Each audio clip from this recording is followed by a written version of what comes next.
You ask Tiger to calculate. This deals with linear inequalities with one unknown.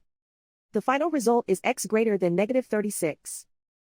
Let's solve it step by step. Group all constants on the right side of the inequality. Subtract 4 from both sides.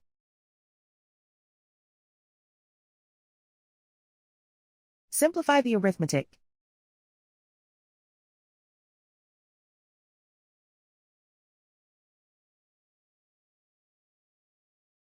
Isolate the x.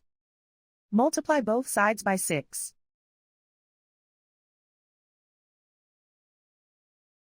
Group like terms.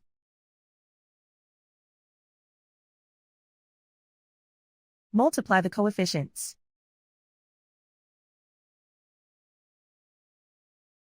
Simplify the fraction.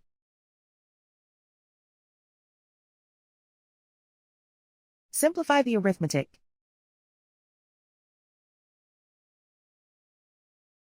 Plot the solution on a coordinate grid.